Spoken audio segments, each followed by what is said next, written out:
kí n tó lọ́dọ̀ àwọn àyà mo kí àlùfáà wa Aponle bí wọ́n bá ń pèèyàn ní Aponle tí ó bá sàpọ́nlé lára rẹ̀ ẹ yọ ọkọ̀ àwọn kúrò lára rẹ̀ gẹ́gẹ́ mo ti sọ lẹ́ẹ̀kan. àlùfáà wa Aponle Annabi àbá náà ṣe khidma lára bàbá wa Muhyiddin Ajani Bello àbá wa gbó dáadáa pẹ̀lú àbá wa òun ni àlùbáríkà òun fi tó báyìí. gbogbo ẹni yòówù tí ń bá ń sin àbá rẹ̀ tí ó bá ní ádàbò pẹ̀lú àbá yóò máa hà lára rẹ̀ ìjéyàn rẹ̀ wípé kò lẹ́kọ̀ọ́. àlùfáà wa Aponle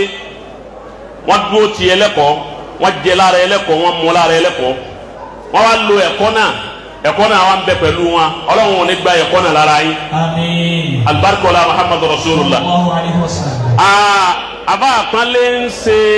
dáadáa sí Islam gan. lóríjìnà dáadáa ẹ ti ń ṣe bọ̀ pẹ́ bàbá kan bíríkìlà ọ̀hún dà bíríkìlà ọ̀hún dà àbá Kọ́sìm bíríkìlà tí àbá Aponle ṣe dáadáa fún tó báyìí àbá dá alfa abiri baba bíríkìlà yìí ọ dá padà sí ojú ọ̀nà ntọ́lọ̀hún yàn tẹ́lẹ̀ yìí gbẹ́ngbà mi díkùl màáyíṣà a máa mú yàn kúrò níbi tí ń lọ bọ́sibò mi gẹ́gẹ́ bí ọ̀rọ̀ àfa yìí ti rínu alfa Aponle wa ní ẹ̀bùn tọ́lọ̀ ń bọ̀ yìí ẹsẹ̀ bùn kọ́ máa gbá ọ̀bẹ mú kálámù àti ọ̀rọ̀ lọ́lọ́run fi hàn ọba yẹ pé báwọn ní bọ́sójú ọ̀nà tó ń lọ padà ibi òní pa ọ́ Ọlọ́run ní bẹ́ẹ̀ bí pa ẹ̀yìn náà. Àmín. àbá tó wá ṣe dáadáa fún àbá orí ayé èyí yẹn ni mo wá chẹ́rìsì jù àbá ìjòkúlẹ̀ ẹnu tí Aponle Annabi ṣe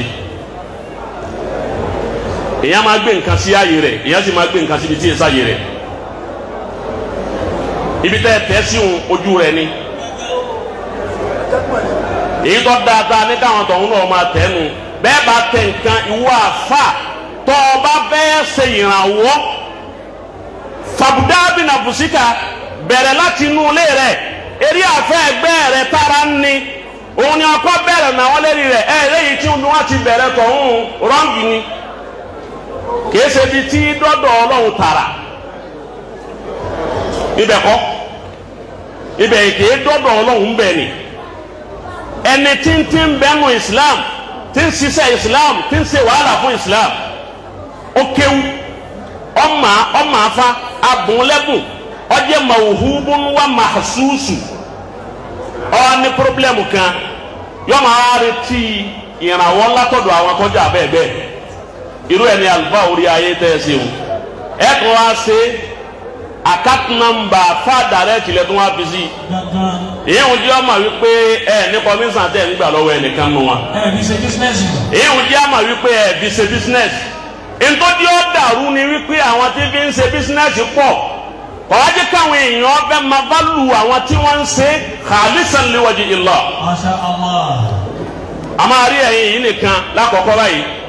ó dìgbà tá a bá tún rí àwọn táwọn náà ń fi account number wọn tí wọ́n ń gbà fún lẹ̀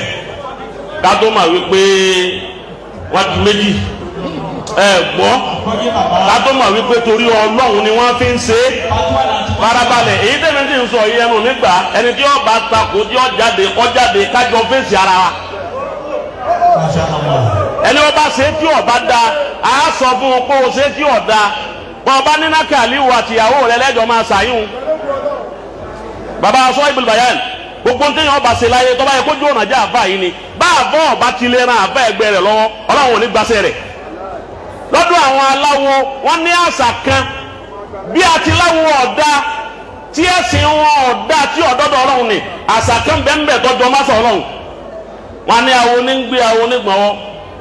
wọn wà ní báwo ọba ti gbá wọn gbọ̀wọ́ wọn ní àwọn ọ̀tẹ̀ yóò sì ya àṣà ni ibi èèyàn bá ti rí hekima dọ́làtùlì mọ́mìnì ní ẹ̀yìnsù máa wà jáda á ẹ̀yà àbá àwọn àfáà ni ẹ̀kọ́ máa gbé ń gbọ́wọ́ Aponle bẹ́ẹ̀ tí ń ṣe òun ni a máa ṣe òun ẹ̀yìn tẹ̀ ẹ́ síbẹ̀ ó sì dùn máa wá dáadáa ẹ̀ sì ní jábọ́